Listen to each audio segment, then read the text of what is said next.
नमस्कार, यो हो समाचारमा स्वागत छ। म शशि नेपाल। म अपेक्षा तिमिल सेना। सुरु गरौं अहिलेसम्मका प्रमुख समाचारबाट।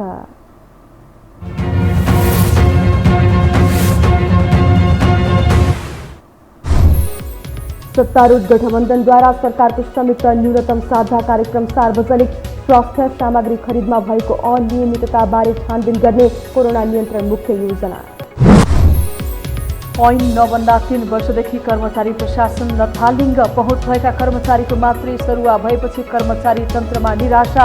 400 भन्दा बढी कर्मचारीको सरुवा निवेदन मन्त्रालयमै थन्कियो। कोरोना संक्रमण र मृत्यु निरन्तर बढेपछि अवस्था थप चुनौतीपूर्ण बन्दै आज मात्रै 2548 जनामा संक्रमण पुष्टि, थप 55 जनाको मृत्यु।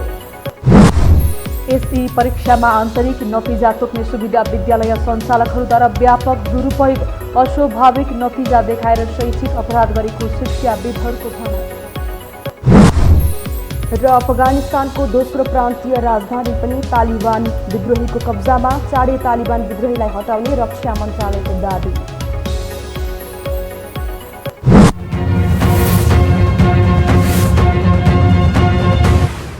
अब समाचार विस्तारमा। सरकार सञ्चालनका लागि सत्तारूढ गठबन्धनको कार्यदलले तयार पारेको न्यूनतम साझा कार्यक्रम र कार्यविधि प्रतिवेदन सार्वजनिक भएको छ। प्रधानमन्त्री तथा मन्त्री परिषदको कार्यालय सिंहदरबारमा आइतबार प्रधानमन्त्री शेरबहादुर देउबा र सत्ता गठबन्धनमा रहेका दलका नेताहरूले प्रतिवेदन सार्वजनिक गरेका हुन्। एक रिपोर्ट। सरकारको न्यूनतम साझा कार्यक्रम सार्वजनिक भएको छ। गठबन्धनमा आबद्ध शीर्ष नेताहरूको उपस्थितिमा आइतबार प्रधानमन्त्री तथा मन्त्री परिषदको कार्यालयमा आयोजित पत्रकार सम्मेलनमा सरकारको न्यूनतम साझा कार्यक्रम सार्वजनिक गरिएको हो। कार्यक्रममा कार्यदल संयोजक एवं नेपाली कङ्ग्रेसका महामन्त्री पूर्णबहादुर खड्काले साझा कार्यक्रम र कार्यविधि वाचन गरेका थिए। स्वास्थ्य सामग्री खरिदमा भएको अनियमितताको छानबिन गर्ने र दोषी देखिएका व्यक्ति तथा संस्थालाई कारबाही गर्ने न्यूनतम साझा कार्यक्रममा उल्लेख छ। अक्सिजन र अन्य आवश्यक औषधिको आपूर्ति सुनिश्चित गर्ने तथा स्वास्थ्य संस्थाहरूको क्षमतामा अभिवृद्धि गर्ने छ। स्वास्थ्य सामग्री खरिदमा भएको अनियमितताको छानबिन गर्ने र दोषी देखिएका व्यक्ति संस्थाहरू उप कानुनी कारबाही गर्ने। कार्यदलले गत शुक्रबार प्रधानमन्त्री देउवा लगायत शीर्ष नेतृत्वलाई प्रतिवेदन हस्तान्तरण गरेको थियो। प्रतिवेदनमा संयुक्त सरकारका प्राथमिकतालाई समावेश गरिएको छ। प्रतिवेदनमा कोभिड-19बाट उत्पन्न महाविपत्तिबाट मुक्ति, राष्ट्रिय हितको सम्वर्धन, संघीयताको कार्यान्वयन र संघीय लोकतान्त्रिक गणतन्त्रको सुदृढीकरण, शान्ति सुरक्षाको प्रत्याभूति, सुशासन र सदाचार, शान्ति प्रक्रियाको पूर्णता, आर्थिक नीति तथा कार्यक्रम, सामाजिक रूपान्तरण, तत्कालीन राहत पुनर्निर्माण तथा पुनर्स्थापना, पर्यावरणीय सन्तुलन र अन्तर्राष्ट्रिय सम्बन्ध लगायतलाई प्राथमिकता दिइएको छ। उत्पादनमुखी अर्थतन्त्रमा जोड, आपूर्ति व्यवस्थामा सुधार, महँगी नियन्त्रण तथा भ्रष्टाचारको छानबिन र कारबाहीका लागि अग्रसरता लिने। 8. कोभिड-19 का कारण सङ्कटग्रस्त उद्योग, पर्यटन व्यवसाय, सञ्चार, यातायात, पार्टी प्यालेस, व्यायामशाला, सिनेमा तथा मनोरञ्जन उद्योग लगायतका क्षेत्रहरूको उत्थान तथा कोभिड-19बाट प्रभावित श्रमजीवी, विपन्न, बेरोजगार आदिको राहतका लागि विशेष आर्थिक प्याकेजको व्यवस्था गर्ने। सरकारको प्रमुख प्राथमिकतामा रहेको कोरोना रोकथाम र नियन्त्रणका विषयलाई प्रतिवेदनमा मुख्य रूपमा समेटिएको छ। गठबन्धनलाई कसरी दिगो बनाउने भन्ने विषय पनि प्रतिवेदनमा समावेश गरिएको छ। वर्तमान सरकारमा मन्त्रीले पालना गर्नुपर्ने आचार संहितालाई समेत प्रतिवेदनमा समावेश गरिएको छ। संसदमा विचाराधीन संघीय निजामती सेवा विधेयक, नागरिकता विधेयक लगायत अति आवश्यक विधेयकहरूलाई संसदबाट पारित गराउनु। 8. संविधान प्रदत्त सामाजिक न्यायको हकको सुनिश्चितताका लागि समानुपातिक समयावश्यकताको सिद्धान्तलाई कार्यान्वयन गर्ने। 9. मुलुक मौलिक हकको प्रभावकारी रूपमा कार्यान्वयन गर्न राज्यको भूमिका अभिवृद्धि गर्ने। 10. विदेशमा रहेका नेपाली नागरिकलाई समेत मतदानको अधिकार दिलाउन पहल गर्ने। कङ्ग्रेसका महामन्त्री खड्का संयोजक रहेको 7 सदस्यीय कार्यदलले प्रतिवेदन तयार पारेको हो। हालसम्म मन्त्रीमण्डलले समेत पूर्णता पाउन नसकेको अवस्थामा न्यूनतम साझा कार्यक्रम अघि सारेको हो। मन्त्रालयहरू मन्त्रीविहीन अवस्थामा छन्। साझा कार्यक्रमहरू सफल हुन मन्त्रालयहरूको गतिशीलता पनि जरुरी छ। तसर्थ सरकारले जारी गरेको न्यूनतम साझा कार्यक्रम तथा कार्यविधि सफल पार्न छिटो मन्त्रीहरूको टुङ्गो लाग्न जरुरी छ। निवर्तमान प्रधानमन्त्री केपी शर्मा ओलीलाई बहिर्गमन गरेर सरकार सञ्चालनको उदाहरण दिने भनेका दलहरूले मन्त्रीमण्डललाई पूर्णता पनि दिन सकिरहेका छैनन्।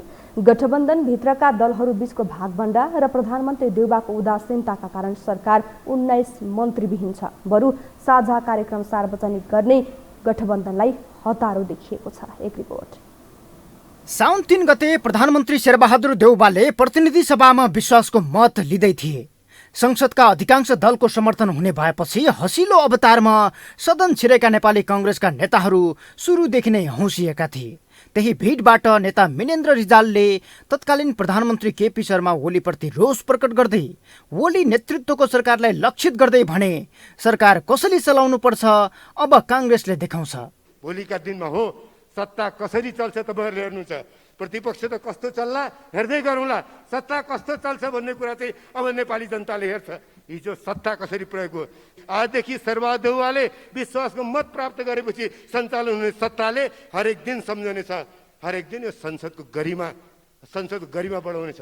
दिनको संकेत बिहानीले गर्छ भने जस्तै नेता रिजालले साउन 3 मा भने जस्तो कांग्रेसले चलाएको सरकार हेर्न कति दिन पर्खिनु पर्ने हो थाहा छैन। तर त्यस यताको 22 दिन बितिसक्दा समेत सरकारले पूर्णता पाउन सकिरहेको छैन।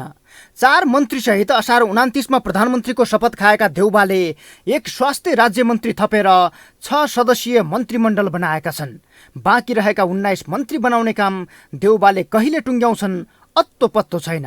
गठबन्धनभित्रका दलहरू बीच भागबण्डा मिलाएर मन्त्रीमण्डललाई पूर्णता दिन चुनौतीपूर्ण बन्दै गएको छ। तर कार्यान्वयन गर्ने मन्त्रीहरू छैनन्। सरकारले गठबन्धनका दलहरू आबद्ध कार्यदल मार्फत न्यूनतम साझा कार्यक्रम सार्वजनिक गरेको छ। हुनुपर्ने चाहिँ लोकतन्त्रमा के छ भने निर्वाचित प्रतिनिधिहरूले नै कार्यक्रम ल्याउनु पर्ने हो। त्यसले गर्दा सरकार मन्त्रीमण्डल बनिसकेपछि कार्यक्रम आउँछ होला। एउटा चाहिँ यो गाइडलाइन मात्रै हो। यो चाहिँ के छ भनेदेखि एउटा गाइडलाइन हो। यो गाइडलाइनभित्र रहेर मन्त्री परिषदले कार्यक्रम पास गरेर ल्याउँछ।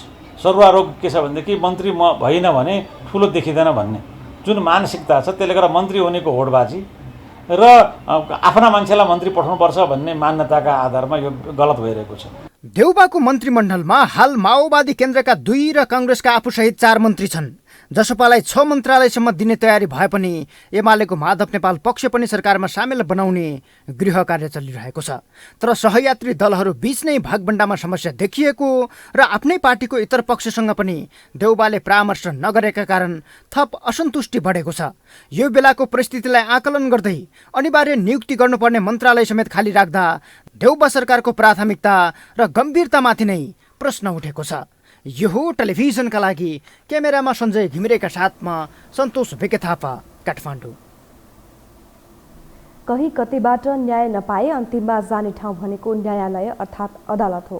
सङ्घीय संरचनालाई मजबुत बनाउने भनेर पुनरावेदन अदालतको प्रतिस्थापन गर्ने गरी उच्च अदालतको अवधारणा अघि सारियो। तर उच्च अदालतमाथि नै मौलाउँदै गएको विकृति र भ्रष्टाचारले न्यायालयमाथि विश्वासको खडेरी परेको छ। एक रिपोर्ट। न्याय र न्यायपालिका खिनबेचकै आधारले फैसलामा पुग्छ भन्ने कुरा नेपालीका लागि नौलो विषय होइन। तर पनि कतिपय प्रतिनिधिमूलक घटनामा न्यायपालिकाले देखाएको निष्पक्षताकै कारण जनताले हालसम्म न्यायपालिकालाई पत्याइरहेका छन्। यद्यपि न्यायालयमाथि उठेका प्रश्न र यसभित्रको विकृति प्रधान न्यायाधीश सुलेन्द्र शमशेर राणाकै न्याय यात्राबाट सुरु भएको कानुन क्षेत्रका जानकारहरू बताउँछन्। 2052 सालमा काठमाडौँ महानगरपालिकामा कानुनी सल्लाहकार रहेका राणाले तत्कालीन सर्वोच्च अदालतका न्यायाधीश सुरेन्द्र प्रसाद सिंह विरुद्ध उमेर सच्याएको भन्दै रिट दर्ता गरेका थिए। प्रधान न्यायाधीश बन्ने चरणमा रहेका सिंह विरुद्ध राणाले रिट हालेपछि दुवै बीच एक प्रकारको मौखिक सहमति भयो। स्रोतका अनुसार त्यो सहमति कस्तो थियो भने मुद्दाकै विपक्षमा राणाले बहस गर्ने र सिंह प्रधान न्यायाधीश बनेपछि उनै रिट दायरकर्ता अर्थात् अहिलेका प्रधान न्यायाधीश राणालाई न्यायाधीशमा नियुक्ति गर्ने। सोही बमोजिम स्वार्थ मिलेपछि समाचारहरूमा आए अनुसार राणाले आफैले दायर गरेको रिटको विपक्षमा बहस गरे। सिंहले सफाई पाए र प्रधान न्यायाधीश बनेपछि 2052कै चैतमा राणाले न्यायाधीशको नियुक्ति पाए। यही प्रसङ्गलाई विषय बनाएर अहिले पनि न्याय क्षेत्रका जानकारहरूले प्रधान न्यायाधीशको त्यति बेलाको नियुक्ति नै ब्ल्याकमेलिङबाट भएको भनेर आरोप लगाउने गरेका छन्। प्रधान न्यायाधीश भएपछि उनले गरेका केही फैसलाहरू निकै विरोधाभासपूर्ण देखिएका छन्। जस्तै पत्नी हत्याको अपराधमा जन्मकैद भुक्तानी गरिरहेका सशस्त्रका पूर्व डिआइजी रञ्जन कोइरालाको सजाय घटाउने फैसला, एनसिएलको कर घटाउने लगायतका फैसला राणाको न्यायालय जीवनमा उठिरहने प्रश्न हुन्। तिनै राणाले 2075 पुस 18मा प्रधान न्यायाधीशको शपथ खाँदा अदालतमा हुने सबै विकृति र अनियमितता विरुद्ध कडा उभिने र काम कारबाही पारदर्शी बनाउने बाचा गरेका थिए। तर राणाकै पालामा न्यायाधीश हरिकृष्ण कार्की नेतृत्वको अध्ययन समितिले साउन 14मा प्रधान न्यायाधीश राणालाई बुझाएको प्रतिवेदनले अनौठो प्रकारको निष्कर्ष निकालेको छ। न्यायालयमा पेशी तोक्दादेखि नै चलखेल हुने, बिचौलिएको बिगबिगी चल्ने गरेको र न्यायाधीश नियुक्तिमै भ्रष्टाचार हुने गरेको निष्कर्ष निकालेको छ। यसले न्यायालय पूर्ण रूपले समस्याग्रस्त भएको विश्लेषण भइरहेका छन्। अरू केही गर्नै पर्दैन। नेपालमा छानबिन गर्दैन जम्मेको सम्पत्ति कहाँबाट आयो भनेर यो न्यायालयका हेर्नुहोस् त, न्यायाधीशहरू ट्याप्प टिपेर लगाएको छ। कोषको योग्यता कति छ पनि छैन, कोषमा सरोकार छैन, तर कोषमा रिलेटेड छ भन्ने मात्रै कुरो छ हो। अनि न्यायालयको के हो त भन्दाखेरि हेर्दाखेरि बोल्न नपाइने कानुन विष्णु उपाध्यायले एकपल्ट बनाइदिएपछि नियम बनाइदिनु भयो, कडा गराइदिनु छोडिदिनु भयो। उहाँपछि चाहिँ केही सिस्टम ल्याउनु भयो, तर उनको विरुद्धमा बोल्न नपाइने भयो। बोल्न नपाउने भने तिमी के हो त, कसले आवाज उठाउने पाएर लडेर जलान्छ भनेदेखि अब सबै खान्छन् भन्ने त होइन। न्यायालयका जम्मै बदमासै हुन्छन् भन्ने पनि त कोही पनि छैन। कर्मचारी पनि त जम्मै बदमास हुँदैनन्, राजनीतिक पनि कोही बदमास हुँदैन, तर खानेर बदमास गर्ने त बाटो भयो नि त। प्रधान न्यायाधीश चोलेन्द्र शमशेर राणा समक्ष बुझाएको प्रतिवेदनले समग्र न्यायपालिका समस्याग्रस्त रहेको देखाए पनि कसैलाई पनि दोषी किटान गरी कारबाहीको सिफारिस गरेको छैन। न्यायाधीश नियुक्तिदेखि नै योग्यहरू मध्येको योग्यलाई सिफारिस गर्नुको सट्टा विभिन्न प्रकारका चलखेल, भनसुन, आग्रह, पूर्वाग्रह, लेनदेन र सम्बन्धहरूका आधारमा गरिने निष्कर्ष निकालिएको छ। हबी त हुन्छ तपाईँहरू कुनै न कुनै हिसाबले त उसको सब कर्नर हुन्छ। सब कर्नर नभएको होइन कि, तर तपाईँको सबै त्यस्तै हुन्छ या त्यसलाई चाहिँ भनौँ न आफ्ना चाहिँ विचार या विवेक या आत्मा भनौँ नि त्यसले बन्धक राखेर गर्छ भन्ने कुरा छैन कि। कतिले के हुन्छ आफ्नो विवेकले पनि, आफ्नो स्वतन्त्र विवेकले पनि आफ्नो ब्रह्मले जानेको भन्छ नि, आफ्नो ब्रह्मबाट नि ब्रह्मले आत्माले न्याय गर्छन् क्या, नगर्ने होइन क्या। तर के हुन्छ भने अब त्यो त हुन्छ तपाईँको, त्यो के एक्सेप्सन हुन्छ कि अबबाट हुन्छ तपाईँको त्यो। यसअघि पनि 2027 साल यता न्यायालयका विषयमा विभिन्न खाले अध्ययन र प्रतिवेदन सार्वजनिक नभएका होइनन्, तर छिटो छरितो रूपमा न्याय सम्पादन हुनुपर्नेमा मुद्दा मामिलामा हुने ढिलाइले विकृति बढाएको छ, जसकै कारण देशभरका अदालतमा 23,000 भन्दा बढी 2 वर्षभन्दा पुराना मुद्दा थन्किएका छन्। जनताको न्यायसम्मको पहुँच समय सापेक्ष रूपमा सहज बन्दै जानुपर्नेमा झन जटिल बन्दै गएको छ। मुद्दाका चाङले अदालत थिचिएका छन्। सेवाग्राहीको रोष र असन्तोष बढ्दै जाँदा पनि समस्याहरूलाई जिम्मेवार निकाय र तिनका अधिकारीले सम्बोधन गर्न सकिरहेका छैनन्। यो हो टेलिभिजनका लागि क्यामेरामा सञ्जय घिमिरेका साथमा सन्तोष बिके थापा, काठमाडौँ। अब बाँकी समाचार। मुलुक संघीय व्यवस्थामा गए पनि जनताले गाउँ गाउँबाट सिंहदरबारको अनुभूति गर्न सकिरहेका छैनन्। अझ यस व्यवस्था सुरु भएपछि कर्मचारी प्रशासन र संघीयता धान्न थप्नुपर्ने जनशक्तिको हिसाब गर्ने हो भने स्थिति भयावह देखिन्छ। त्यसमाथि निजामती सेवा ऐन अहिलेसम्म नबन्दा कर्मचारी प्रशासन लथालिङ्ग बनेको छ। एक रिपोर्ट। नयाँ संघीय व्यवस्था अनुसार मुलुकमा 753वटा सरकार छन्। यी सबै सरकारहरू कोही कसैको मातहतमा छैनन्। यी सबै तहले आफ्नो ढङ्गले कर्मचारी भर्ना गर्न थालेका छन्। खरिदारको एक दरबन्दीमा कर्मचारी राख्दा उसले आफ्नो सेवा अवधिभर राज्यबाट 3 करोड रुपियाँ तलब भत्ताका रूपमा लिइसक्छ। तह तहका सरकारहरूले धमाधम कर्मचारी थपिरहे पनि यसमा राज्यको के कति धनराशि खर्च हुन्छ त्यसको हिसाब किताब स्वयं सरकारसँग छैन। सबैभन्दा बढी कर्मचारी स्थानीय सरकारको मातहतमा छन्। 67,000 कर्मचारी स्थानीय तहमा काम गरिरहेका छन्।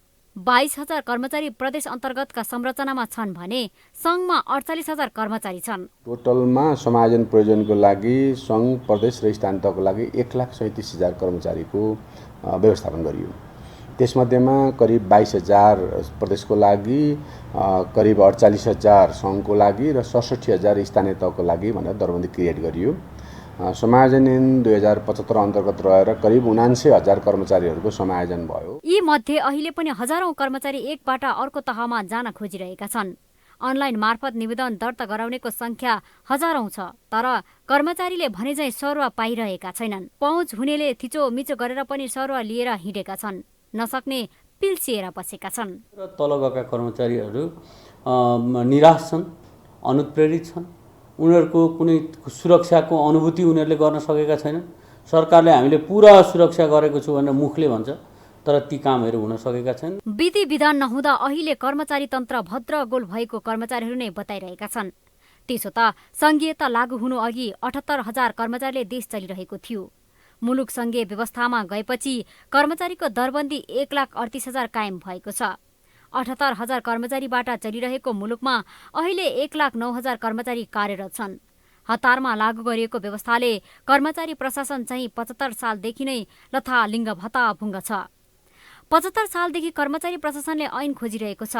ऐन बनाउने थलोलाई राजनीति गर्नेहरूले आफ्नो स्वार्थ अनुसार प्रयोग गरिरहेका छन्। संघीय निजामती सेवा ऐन सम्बन्धी विधेयक, प्रदेश निजामती सेवा ऐन सम्बन्धी विधेयक र स्थानीय प्रशासन सेवा ऐन सम्बन्धी विधेयक संसदमा अझै विचाराधीन छन्। यी विधेयकका कारण कर्मचारी प्रशासन कतिसम्म प्रभावित भएको छ भने स्थानीय तहका कर्मचारीको सरुवा कुन आधारमा गर्ने भन्ने पनि कुनै नियम छैन। पाउर र पहुँच हुनेले जसो गरेर पनि सरुवा गराउने, पहुँच पुर्याउन नसक्नेहरू घर व्यवहार लथालिङ्ग पारेर जागिर खाइरहनु पर्ने अवस्थामा पुगेका छन्। नेकपा माओवादी केन्द्रका अध्यक्ष पुष्पकमल दाहाल प्रचण्डले सरकारले सिन्धुपाल्चोकका बाढी पीडितलाई राहत दिने काममा तीव्रता दिन नसकेकोमा असन्तुष्टि व्यक्त गर्नुभएको छ। अध्यक्ष दाहालसँग भेट्न पुगेका बाढी पीडितहरूसँगको भेटमा सरकारले सिन्धुपाल्चोक जिल्लालाई विपद सङ्कटग्रस्त क्षेत्र घोषणा गरे पनि त्यो घोषणा अनुसारको कामलाई तीव्रता दिन नसकेको भन्दै असन्तुष्टि जनाउनु भएको हो। अध्यक्ष दाहालले सो क्षेत्रका बाढी पीडितलाई राहत दिलाउन आफ्नो पार्टीले सरकारलाई घचघच्याउने र उत्प्रेरित गर्ने प्रतिबद्धता समेत व्यक्त गर्नुभयो। तपाईहरु प्रधानमन्त्रीसँग भेट्दै हुनुहुन्छ, हामी अहिले फेरि यो बैठकमा पनि छौँ। सरकारलाई पूर्णता दिने सन्दर्भको बैठकमा अहिले नै म बालुवाटार जाँदै पनि छु। मैले तपाईहरुले उठाएका यी सबै विषयहरूमा अब हाम्रो तर्फबाट तत्परताको साथ, गम्भीरताको साथ जानुपर्छ भन्ने कुरा राख्नु। सरकारलाई मैले मेरो ठाउँबाट हुन सक्ने त्यसको निम्ति घचघच्याउने र त्यसमा अगाडि बढ्न प्रेरित गर्ने काम मबाट हुन्छ। म यो विश्वास यहाँहरू सबैलाई दिलाउन चाहन्छु। अध्यक्ष दाहालले नेपालमा प्राकृतिक प्रकोप बढ्दै जानुमा जलवायु परिवर्तन लगायतले पनि भूमिका खेलेको हुन सक्ने दावी गर्दै त्यसलाई न्यूनीकरण गर्ने दिशामा सरकारले संयुक्त राष्ट्रसङ्घ लगायतका सम्बन्धित निकायमा पनि छलफल गर्नुपर्ने अवस्था आएको बताउनुभयो। जसपाका नेता राजेन्द्र महतोले मधेसी एकता जिन्दाबादको नारा नै मधेसी जनताको सबैभन्दा ठूलो कमजोरी रहेको बताउनु भएको छ। जसपाको महन्त ठाकुर पक्षले सर्लाहीमा आइतबार सर्लाहीमा आयोजना गरेको कार्यकर्ता भेलामा बोल्दै नेता महतोले मधेसका राजनीतिक दलहरूको झिनो एकताले राष्ट्रिय राजनीतिमा कमजोर बन्नु परेको उहाँको भनाइ छ। एकता कहला कैली यही लेल कैली, अरे एकता कहला कैली प्रश्न ला सबके यहाँ मंच से प्रश्न उठाना उपेंद्र यादव के साथ एकता कहला कैली।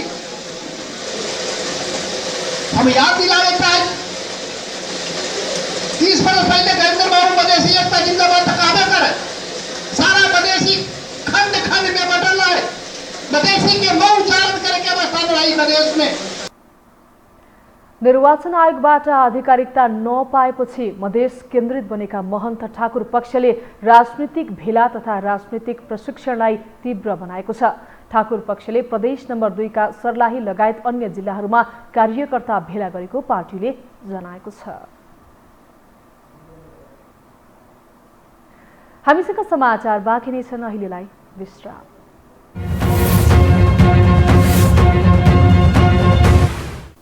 विश्रामपछि स्वागत छ। अब बाँकी समाचार।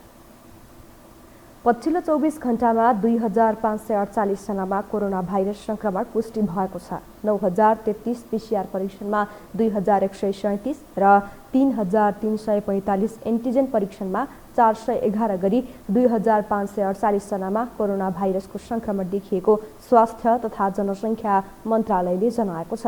यस्तै पछिल्लो 24 घण्टामा कोरोना संक्रमणबाट 55 जनाले ज्यान गुमाएका छन्। यससँगै देशभर कोरोनाबाट ज्यान गुमाउनेको कुल संख्या 10,093 पुगेको छ। यस्तै आज 2,396 जना निको भएका छन्। शनिबार मात्रै कोरोनाबाट 19 जनाले ज्यान गुमाएका थिए भने 3218 जनामा संक्रमण पुष्टि भएको थियो। मन्त्रालयका अनुसार हालसम्म कोरोनाका सक्रिय संक्रमितको संख्या 35,485 पुगेको छ। 802 जनाको सघन उपचार कक्षमा उपचार भइरहेको छ भने 181 जनाको भेन्टिलेटरमा उपचार भइरहेको मन्त्रालयले जनाएको छ। राष्ट्रिय सभाको आजको बैठकमा मन्त्री परिषद विस्तारदेखि सरकारी कार्यालयमा सीसी क्यामेरा राख्नुपर्ने सभाका माग उठेका छन्। प्रतिपक्ष दल नेकपा एमाले आफ्नो पार्टी फुटाएर मात्रै मन्त्री परिषद विस्तार गर्न खोजेको आरोप लगायो भने केही सांसदले सरकारी कार्यालयका हरेक गतिविधि बाहिर देख्न सक्ने गरी सीसी क्यामेरा राख्न माग समेत गरेका छन्। एक रिपोर्ट। प्रमुख प्रतिपक्षी दल नेकपा एमाले प्रधानमन्त्री शेरबहादुर देउवाले आफ्नो पार्टी फुटाएर मात्रै मन्त्री परिषद विस्तार गर्न चाहेको गम्भीर आरोप लगाएको छ। आइतबार राष्ट्रिय सभा बैठकको विशेष समयमा बोल्दै सांसद डाक्टर विमला राई पौडेलले सबैभन्दा ठूलो पार्टी कहिले फुट्ला र फुटेपछि मन्त्री परिषदमा समावेश गरौँला भनेर प्रधानमन्त्री देउवाले पर्खेर बसिरहेको दावी गरिन्। सांसद पौडेलले राजनैतिक संयन्त्र बनाउने हल्ला चलिरहेको भन्दै त्यसको बन्धक नबन्न पनि प्रधानमन्त्री देउवालाई आग्रह गरिन्। एउटा हल्ला चलिरहेको छ, त्यो हल्लामा कति सत्यता छ थाहा छैन, तर हल्ला के छ भने गठबन्धनले समानान्तर राजनीतिक संयन्त्र बनाउँदैछ। फर्मल रूपमा सङ्घमा, प्रदेशमा, स्थानीय तहमा समानान्तर रूपमा चल्ने राजनीतिक संयन्त्र बनाउँदैछ र यसले प्रधानमन्त्रीलाई निर्देशित गर्छ। प्रधानमन्त्री कोसँग जिम्मेवार हुने, संसदप्रति जवाफदेही हुने कि गठबन्धनको राजनीतिक संयन्त्रप्रति जवाफदेही हुने? त्यस्तै राष्ट्रिय सभा सदस्य डाक्टर खिमलाल देवकोटाले सरकारी कार्यालयका हरेक गतिविधि बाहिर देख्न सक्ने गरी सीसी क्यामेरा राख्न माग गरेका छन्। डाक्टर देवकोटाले संघीयदेखि स्थानीय तहसम्मका हरेक सरकारी निकायबाट हुने काम कारबाही र गतिविधि जनताले थाहा पाउने गरी सीसी क्यामेरा राख्न सरकारलाई सुझाव दिए।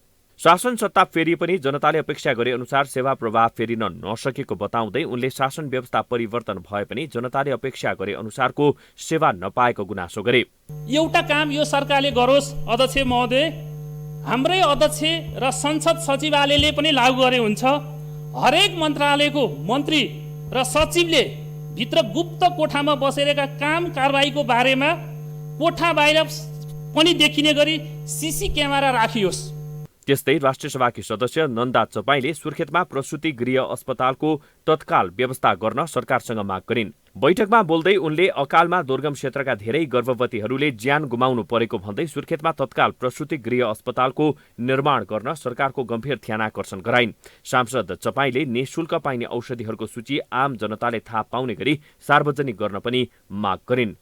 कुन औषधि कुन अस्पतालमा कुन स्तरको अस्पतालमा पाइन्छ यसको नामाकरण सूची सहित नामाकरण गरेर जनताले सामान्य भाषामा जनताले जानकारी पाउने गरी त्यो औषधिको व्यवस्था निःशुल्क पाइने औषधिको व्यवस्था गरिदिन आवश्यक छ र म नेपाल सभा अध्यक्ष मार्फत नेपाल सरकारको ध्यान त्यतातर्फ जाओस् भन्न चाहन्छु। त्यस्तै राष्ट्रिय सभा सदस्य अनिता देवकोटाले कोरोनाका कारण बिथोरिएको शैक्षिक क्षेत्रलाई सही दिशामा ल्याउन सरकारलाई ध्यानाकर्षण गराइन्। देवकोटाले तोकिएका परीक्षाहरू पनि स्थगन हुन थालेको र तेस्रो लहरको समेत सम्भावना भएकोले शैक्षिक क्षेत्र झनै प्रभावित हुनेतर्फ सचेत रहन सरकारलाई आग्रह गरिन्। पहिलो लहरको कोभिड, दोस्रो लहरको कोभिड गर्दै अब फेरि तेस्रो लहरको प्रक्षेपणका कारण तोकिएका परीक्षाहरू स्थगन हुने, अत्यन्त विद्यार्थीहरू अहिलेको अवस्थामा अत्यन्त प्रभावित भएको अवस्था छ। बैठकमा बोल्दै जितेन्द्र नारायण देवले वर्तमान गठबन्धनले मात्रै संघीय लोकतान्त्रिक गणतन्त्रलाई अगाडि बढाउन सक्ने बताए। वर्तमान पहिचान र संघीयताको निम्ति सङ्घर्ष गर्ने मधेसवादी दल, संविधान सभा र गणतन्त्रको लागि योगदान गर्ने माओवादी र सबै राजनैतिक आन्दोलनहरूको नेतृत्व गर्ने नेपाली कांग्रेसको गठबन्धनले मात्रै नेपालमा संघीय लोकतान्त्रिक गणतन्त्रको रक्षा गर्न सक्ने दावी गरे।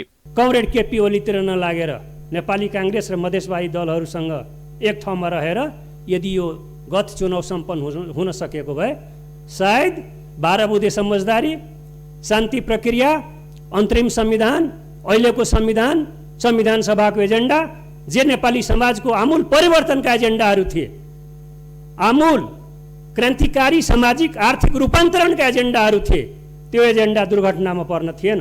राष्ट्रिय सभाको आइतबारको बैठकमा मन्त्री परिषद चाँडो विस्तार गरेर प्राकृतिक विपत्ति र कोरोना महामारी रोकथाम गर्न सरकार समक्ष सांसदहरूले माग गरे। भूमि आयोग खारेजी विरुद्ध सर्वोच्च अदालतमा 4वटा रिट निवेदन दर्ता भएका छन्। भूमि आयोगका तत्कालीन अध्यक्ष देवी गेवाली सहित 4 जनाले सर्वोच्चमा रिट दायर गरेका हुन्। गेवाली बाहेक प्रवेश केसी, रोजन खड्का र एक बहादुर लुवागुनले रिट दर्ता गराएका छन्। रिटमा सुनुवाईका लागि सोमबार पेशी तोकिएको छ। निवेदकहरूले भूमि सम्बन्धी समस्या समाधान आयोग खारेजीको निर्णय बदर गर्न माग गरेका छन्। गत साउन 19 गतेको मन्त्री परिषद बैठकले भूमि आयोग खारेज गर्ने निर्णय गरेको थियो। सरकारले भूमि सम्बन्धी समस्या समाधान आयोग विघटन गरेपछि प्रतिपक्ष नेकपा एमाले सडकमा समेत प्रदर्शन गर्दै आएको छ।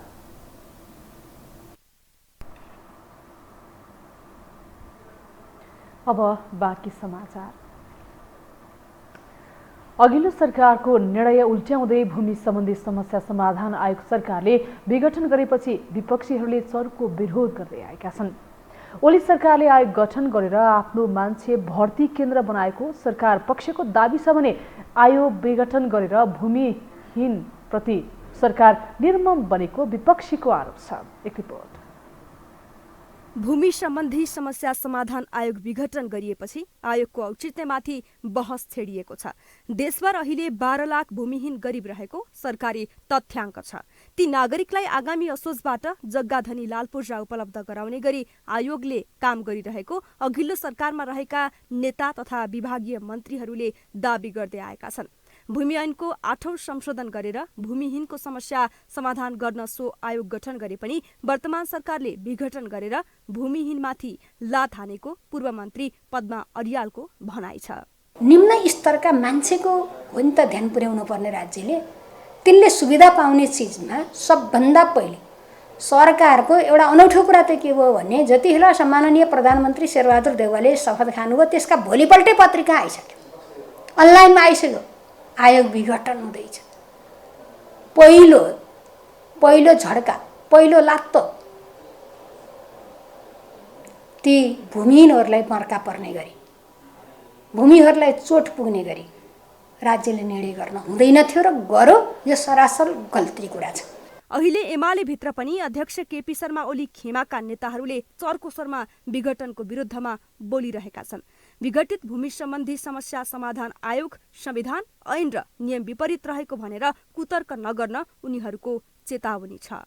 जसले संविधानमा भएको कुरा र ऐनमा भएको र ऐन अनुसार ऐनलाई कार्यान्वयन गर्नको लागि नियममा उल्लेख गरेका कुरा समेत नहेरिकन अहिले सर्वसाधारण जनतालाई भ्रम फैलाउनु यो अपराधिक मनोवृत्ति र उहाँको अभिव्यक्ति हो। त्यसैले यो जुन अभिव्यक्ति चाहिँ खेदपूर्ण छ र आम नेपाली जनताहरू जो चाहिँ भूमिहीन सुकुम्बासीहरू छन् ती सुकुम्बासीहरूको अव्यवस्थित तरिकाले बसोबास गरिरहेका जनताहरूको निम्ति एउटा घातक अभिव्यक्ति हो। यसले राम्रो सन्देश दिएको छैन। राष्ट्रिय सभामा पनि सांसदहरूले आयोग खारेजीको आवश्यकता र औचित्यमाथि प्रश्न उठाएका छन्। एमाले उपाध्यक्ष वामदेव गौतमले भूमिहीन र सुकुम्बासीको समस्या समाधान गर्न जमिनमाथिको व्यक्तिगत स्वामित्व अन्त्य गर्न सुझाएका छन्। व्यक्तिगत जमिनलाई चलन चल्तीको भावमा सरकारले खरिद गर्नुपर्ने र भूमि उपयोगको नीति बनाउन उनको सुझाव छ। त्यो सबै अनेक हिसाबले कमाएर रगत पसिना बगाएर कमाएको पैसाबाट लिएको जमिन छ।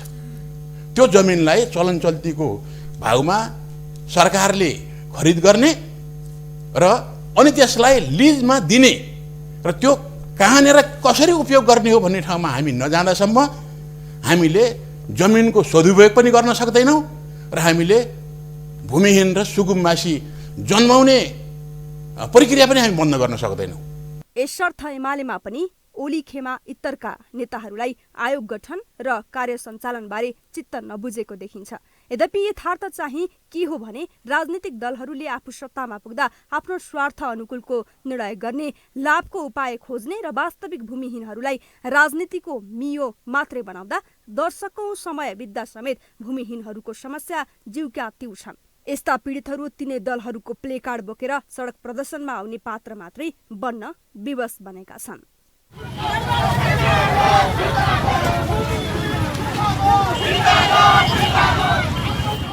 जनताको पीडामा टेकेर राजनीतिक नियुक्ति र रोजगारीको अवसर जुटाउने विकृतिका कारण स्वच्छ योजना लिएर बनाइएका आयोग वा निकायहरू निकम्मा बनेका थुप्रै उदाहरण छन्। राज्यकै लागि चुनौती बन्दै गएका यस्ता समस्याहरूमा राजनीतिक अचानो बनिरहेका पीडितहरूले पनि दलीय प्रभावमा नपरी सरकारलाई समस्या समाधानका लागि दबाब दिन जरुरी छ। शहरी विकास मन्त्रालयका सचिव रमेश सिंहले बजेट वक्तव्यमा समावेश गरेका सबै कार्यक्रममा बजेट विनियोजन नभएको गुनासो गर्नुभएको छ। प्रतिनिधि सभा अन्तर्गतको विकास तथा प्रविधि समितिको आजको बैठकमा बोल्दै उहाँले बजेट वक्तव्यमा समावेश गरिएका सबै कार्यक्रमका लागि बजेटको व्यवस्था नभएको प्रस्ट्याउनु भएको हो। यस्तै हनुमान ढोकादेखि स्वयम्भूनाथसम्मको सांस्कृतिक पदमार्ग निर्माण गर्ने भनेर बजेट वक्तव्यमा भनेको छ, तर रकम विनियोजन भएको वार्षिक कार्यक्रममा त्यस्तो कुनै कार्यक्रम नै समावेश नभएको सचिव सिंहले जानकारी दिनुभयो। यहाँनिर शहरी सौन्दर्यीकरणको लागि अब विश्व सम्पदा सूचीमा रहेका बसन्तपुर दरबारदेखि स्वयम्भूनाथसम्म सांस्कृतिक पद मार्ग हेरिटेज ट्रेलको निर्माण गरी बजेट व्यवस्था गरेको छु भन्छ, तर वार्षिक कार्यक्रममा समावेश नभएको छैन। त्यस्तै संसदीय समितिले काठमाडौँ उपत्यकाको सहायक मार्गको निर्माण कार्य छिटो सम्पन्न गर्न सरकारलाई निर्देशन दिएको छ। विकास तथा प्रविधि समितिको बैठकले बनिरहेका सहायक मार्गहरूले मुख्य सडकको भार कम गर्ने र सहरको सौन्दर्यमा समेत योगदान गर्न सक्ने निष्कर्ष निकाल्दै शहरी विकास मन्त्रालयलाई सम्बन्धित पक्षसँग मिलेर छिटो निर्माण कार्य सम्पन्न गर्न निर्देशन दिएको हो। कोरोना भाइरसको प्रभाव स्वरूप 2 शैक्षिक सत्रदेखि एसई विद्यार्थीहरूको परीक्षा मूल्याङ्कन आन्तरिक रूपमा हुँदै आएको छ। यस वर्षको एसई परीक्षामा सहभागी विद्यार्थीहरूको नतिजालाई लिएर शैक्षिक क्षेत्रका जानकारहरूले मात्रै होइन, विद्यार्थीकी अभिभावकहरूले अस्वाभाविक मानेका छन्। एक रिपोर्ट। गत वर्ष जस्तै यो वर्ष पनि कोरोना महामारीका कारण विद्यार्थीहरूले भौतिक रूपमा उपस्थिति भएर कक्षा 10 को परीक्षामा सहभागी हुन सकेनन्। परीक्षामा सहभागी हुन नसक्ने अवस्था आएपछि गत वर्ष नै सरकारले विद्यालयहरूलाई नै नतिजा सिफारिस गर्ने अधिकार दिएको थियो। त्यसो त राष्ट्रिय परीक्षा बोर्डले कक्षा 10 को नतिजा आन्तरिक मूल्याङ्कनको आधारमा शनिबार सार्वजनिक गर्यो। तर विद्यालयहरूले यसपटक पनि विद्यार्थीहरूलाई आफू खुसी अस्वाभाविक नम्बर दिएको आरोप लागेको छ। गत वर्ष एसएससीमा 4,72,078 जना विद्यार्थी सहभागी भएका थिए। यी मध्ये 9,319 जनाले 4 जीपीए ल्याएका थिए। यसपटक एसईईमा 4,84,278 जना सहभागी भएकोमा 4 जीपीए ल्याउनेको संख्या 8,444 छ। तर गत वर्षभन्दा यो वर्ष जीपीए ल्याउनेको संख्या केही कम छ। बोर्डले परीक्षा सञ्चालन गर्दा 2075मा 106 र 2074मा 74 जनाले मात्रै 4 जीपीए पाएका थिए। विगतको तुलनामा जीपीए ल्याउने विद्यार्थीको संख्या अस्वाभाविक रूपमा बढेको छ, जसलाई शिक्षा क्षेत्रका जानकारहरूले नतिजालाई देखाएर आफ्नो विद्यालय उत्कृष्ट रहेको देखाउने विद्यालय सञ्चालकहरू गलत होड भएको बताएका छन्। शिक्षकहरूको नैतिकतामा प्रश्न गर्नुपर्ने भयो। पहिलो काम त्यहाँनिर हो। दोस्रो कुरोकानी के हो भने एसईको जाँच भनेको 10 क्लासको जाँच हो है। त्यसलाई त्यत्रो हङ्गामा मचाउनु पर्ने परिस्थिति होइन, त्यो 10 क्लासकै जाँच हो भन्ने हेरिदिनु पर्यो। 7 क्लासमा त्यही गरिरहेछ, 5 क्लासमा त्यही गरिरहेछ, 6 क्लासमा त्यही गरिरहेछ। अब यसमा के को हल्ला हो? त्यो किसिमको हिसाबले हेर्नुपर्छ। गत वर्षको जस्तो यो वर्ष पनि विद्यालयले आफू खुसी नम्बर दिने प्रवृत्ति रोक्न बोर्डले यसपटक कार्यविधिमा कडाई गरे पनि नतिजा प्रकाशनमा भने सुधार हुन सकेन। बोर्डले कुनै विषयमा 80% भन्दा बढी प्राप्ताङ्क दिए अनिवार्य कारण खुलाउनु पर्ने व्यवस्थासहित एसईको विद्यार्थी मूल्याङ्कन नतिजा प्रकाशन तथा प्रमाणीकरण कार्यविधि 2078 जारी गरेको थियो। तर कतिपय विद्यालय भने कार्यविधि विपरीत नम्बरलाई यसपटक पनि बोर्डले मान्यता दिएको छ। सामुदायिक विद्यालयले मनपरी अङ्क दिने प्रविधिमा थोरै सुधार गरे पनि निजी विद्यालयले भने गत वर्ष जस्तै बढाएर नम्बर दिएको पाइएको छ। आफ्नो विद्यालयमा अध्ययनरत विद्यार्थीहरूको क्षमताअनुसार नै नम्बर पठाएको पशुपति मित्र माध्यमिक विद्यालयका प्रधानाध्यापक चन्द्रकान्त पण्डित बताउँछन्। यो चाहिँ हुनसक्छ जहाँ शिक्षामा चाहिँ के छ नि त बेइमानी हुन्छ, शिक्षामा बेइमानी हुन्छ, आफै पनि बेइमानी तर्फतिर गरिन्छ, त्यस्ता घटनाहरू घट्न सक्छन्।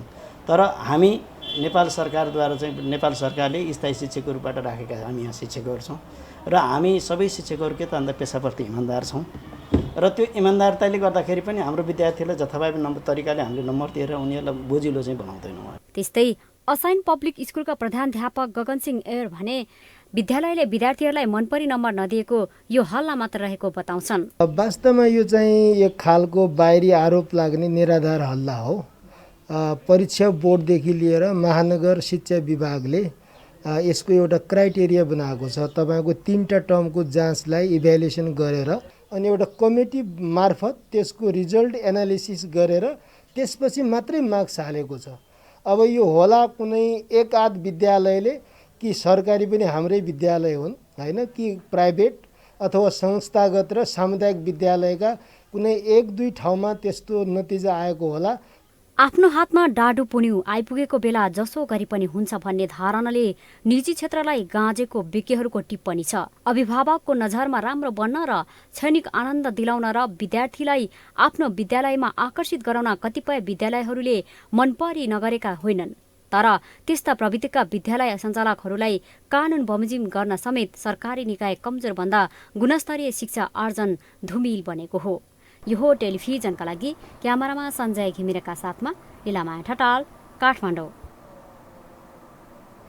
राष्ट्रिय परीक्षा बोर्डका अध्यक्ष चन्द्रमणि पौडेलले विद्यार्थीको आन्तरिक मूल्याङ्कनबाट बोर्डमा नम्बर पठाउने परिपाटीले शिक्षा क्षेत्रमा विकराल रूप ल्याउने बताउनु भएको छ। एसईको नतिजा पश्चात आइतबार पत्रकारहरूसँगको कुराकानीमा अध्यक्ष पौडेलले आन्तरिक मूल्याङ्कनबाट विद्यार्थीको नतिजा प्रकाशन गर्दा निरक्षर मानिसले पनि हाई स्कुल पढेको सर्टिफिकेट पाउने अवस्था आउने बताउनु भएको हो। उहाँले शिक्षकलाई सुधारिएका विषयहरूको तालिम नदिनुले पनि उचित किसिमको मूल्याङ्कन हुन नसक्ने बताउनु भयो।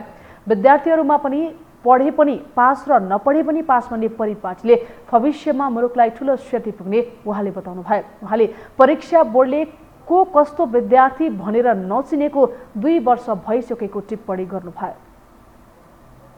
पनि पास नपढे पनि पास गर्दै उ चाहिँ हाई स्कुलसम्म आइपुग्छ। हाई स्कुल आइसकेपछि यसरी शिक्षकले आन्तरिक मूल्याङ्कनद्वारा विद्यार्थीलाई नै नदेखिकन नम्बर पठाइदिने, त्यो बोर्डले प्रमाणीकरण गर्ने भनिसकेपछि यहाँ पनि के हुने हो त भन्दाखेरि 0 लेभलमा भएको विद्यार्थी र 10 कक्षामा हुने विद्यार्थी उस्तै होला भन्ने डर रहेछ। यो त के भन्दा अब्जस त बोक्नु पर्यो, तर अब्जस बोक्दैमा राज्यको यो दुर्व अवस्थामा परिवर्तन आउने भए त अब्जस बोकेर लिनुहुन्थ्यो। तर जो यथार्थ हो त्यसले दिने रिजल्ट त अब्जसभन्दा धेरै विकराल छ नि। त्यो विकराल रिजल्ट त देशले बेहोर्नुपर्छ। त्यसैगरी उहाँले कक्षा 12 को परीक्षा बोर्डले गर्न चाहेर पनि सरकारको निर्देशनका कारण हुन नसकेको बताउनुभयो। अध्यक्ष पौडेलले देशैभरि परीक्षा सञ्चालन हुने केन्द्रहरूमा स्वास्थ्य सावधानी र थप मापदण्ड बनाएर परीक्षा सञ्चालन गर्न सकिने विश्वास व्यक्त गर्नुभयो।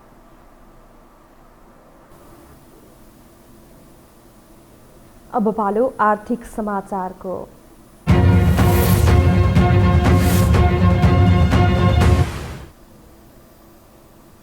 कोरोना कहरका बीच बैंक तथा वित्तीय संस्थाले कमाएको नाफालाई लिएर यति बेला चर्चा हुन थालेको छ। सबै क्षेत्र घाटामा जाँदा बैंकहरूले मात्र कसरी नाफा कमाए त भन्ने प्रश्न समेत उब्जिएको छ। एक रिपोर्ट।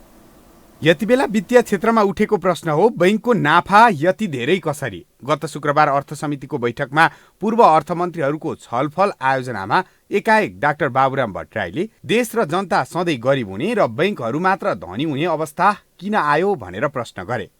छलफलमा भट्टराईले कर्जा र निक्षेपको ब्याज दर घटाउनु पर्ने समेत धारणा राखेका थिए। तर त्यही विषयलाई लिएर यति बेला बैंकिङ क्षेत्रमा तरङ्ग नै पैदा भएको छ।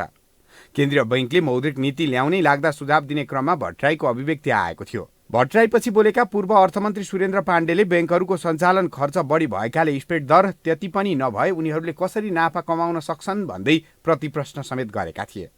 चाहे चाहिँ वार्षिक चाहिँ प्रतिवेदनहरू हेर्नुहोस्, सबैतिर भन्दा मुनाफा ब्याङ्किङ क्षेत्रले कमाएको छ। अरू देश सबै क्षेत्रमा घाटामा छ, ब्याङ्कहरूको मुनाफा त बढी छ त, कहिले घाटा परेको छैन भने केले त्यस्तो भएको छ त? चाहिँ चालु खर्च घाटा चाहिँ अत्यधिक बढेर गएको छ अब चालु खर्च घाटा बढेर गयो भनेदेखि चालु खाता यसको अनिवार्य प्रेसर केमा पर्छ भन्दा भोलि हाम्रो पैसा चाहिँ डिभ्यालुएसन गर्नुपर्नेतिर जान्छ। नियमित वर्षैपछि यो स्थिति आयो भने पाण्डेले ब्याजदर तोक्ने जिम्मा बजारलाई नै छाड्नुपर्ने र कर्जा र निक्षेपको अन्तरबारे बैंकको नाफा, सञ्चालन खर्च, कर्मचारी सेवा सुविधा लगायत विषय बुझेर मात्र धारणा बनाउनु पर्ने बताएका थिए। लगत्तै भट्टराईले तपाईँ बैंकको पक्षमा बोल्दै हुनुहुन्छ कि सर्वसाधारण जनताको पक्षमा बोल्दै हुनुहुन्छ भन्दै पाण्डेलाई प्रश्न सोधेका थिए। अर्थ समितिका अधिकांश सांसदले कर्जाको ब्याजदर निकै महँगो भएको र बिना धितो कर्जा प्रवाह हुन नसक्दा सर्वसाधारण जनता वित्तीय सुविधाबाट वञ्चित हुनु परेको धारणा राखेका थिए। यता बैंकिङ क्षेत्रका विज्ञहरूले भने बैंकले नाफा कमाएको देखि नसकेको गुनासो गरेका थिए। नोबेल बैंकका महाप्रबन्धक मनोज ग्यावाली चुनौतीका बावजुद उत्कृष्ट सेवा दिएर नाफा कमाउँदा पनि सुख नपाएको बताउँछन्। उनी सामाजिक सञ्जाल फेसबुकमा सरकारी संस्थान सबैजसो घाटामा जाने, सरकारी कम्पनीहरू सबैजसो घाटामा जाने, तर बैंकिङ सबै नाफामा जाँदा कसरी कमाएछ भनेर गिद्धे नजर लगाएको तर्क गर्छन्। राष्ट्र बैंक एउटा स्वायत्त निकाय भएको र यिनले नै दिएको राष्ट्र बैंकको स्वायत्ततामाथि पछिल्लो समय लगातार प्रहार भइरहेको विषय पनि यति बेला चर्चाको विषय बनेको छ। राजनीतिक प्रभाव होस् या विभिन्न सरकारवाला निकायले आफ्नो निजी स्वार्थ पूरा गर्नलाई अर्थ मन्त्रालय मार्फत यसको स्वायत्तता विपरीत काम गर्न बाध्य बनाइएको कतिपयले विश्लेषण गरेका छन्। यो समाचारका लागि दिपेश घिमिरे, काठमाडौँ। नेपाल स्टक एक्सचेन्ज नेप्सेमा कारोबारको पहिलो दिन आज झिलो अङ्कको सुधार आएको छ। आज नेप्से 0.66 अङ्कले बढेर 3108.13 बिन्दुमा पुगेको छ। नेप्सेका अनुसार आज 14 अर्ब 30 करोड 81 लाख बराबरको कारोबार भएको छ। आज कारोबार भएका 6 समूह बढेका छन् भने अन्य सबै समूह घटेका छन्।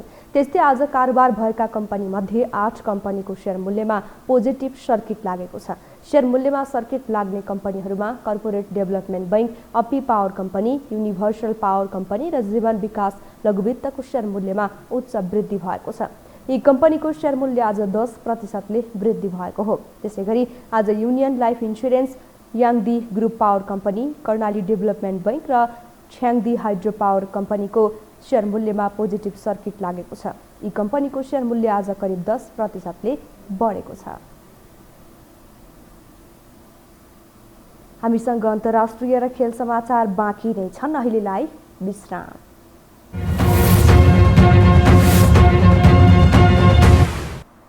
विश्रामपछि पुनः स्वागत छ। अब पालो अन्तर्राष्ट्रिय समाचारको।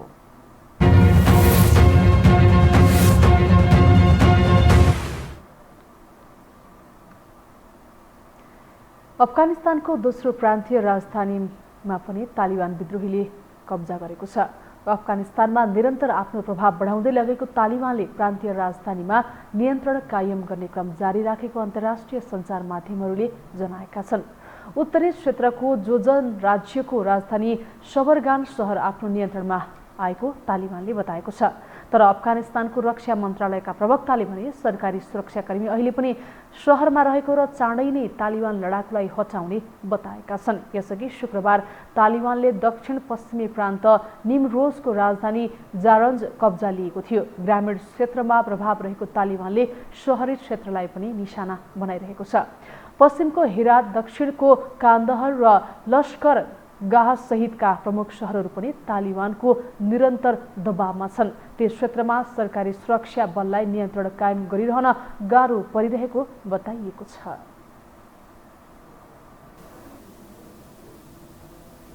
अब खेलकुद समाचार।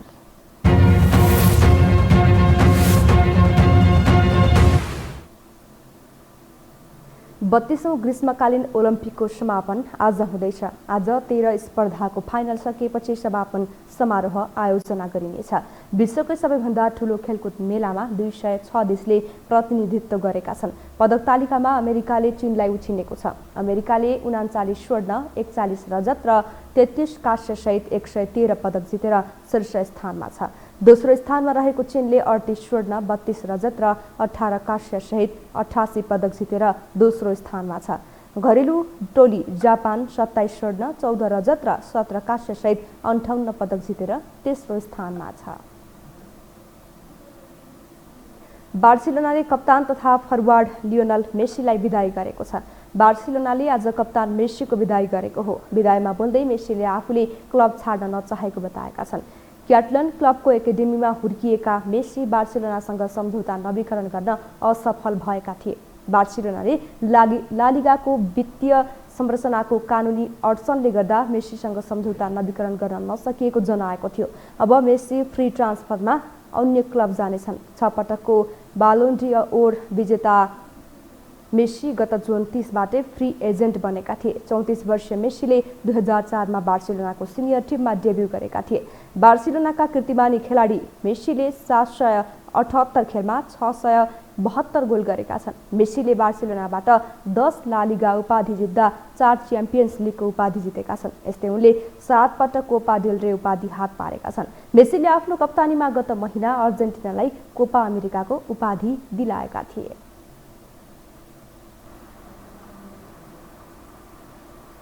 खेल समाचार सँगै हामी यो समाचारको अन्त्यमा आइपुगेका छौं। बिदा हुनु अघि प्रमुख समाचार पुनः एकपटक।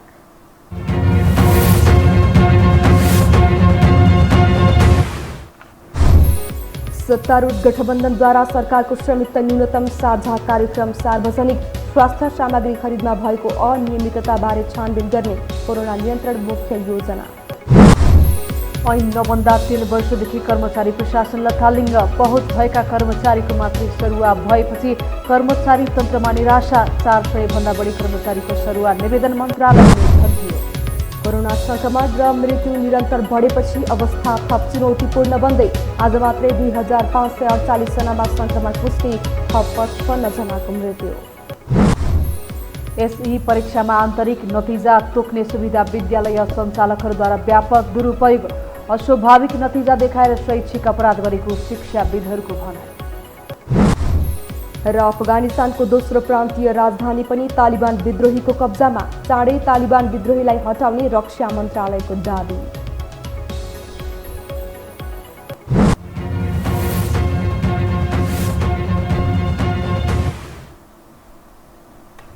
हवस् त यो समाचार सकियो। समाचार बुलेटिनका साथै यो टेलिभिजनका सम्पूर्ण कार्यक्रम यो टेलिभिजन.com, यो खबर.com, युट्युब र फेसबुकमा पनि पढ्न र हेर्न सक्नुहुनेछ। मोबाइलमा यो टिभी एप डाउनलोड गरी हामीलाई प्रत्यक्ष हेर्न सक्नुहुनेछ। तथ्यसहितको निष्पक्ष समाचारका लागि हेर्दै रहनुहोला यो टेलिभिजन। नमस्कार।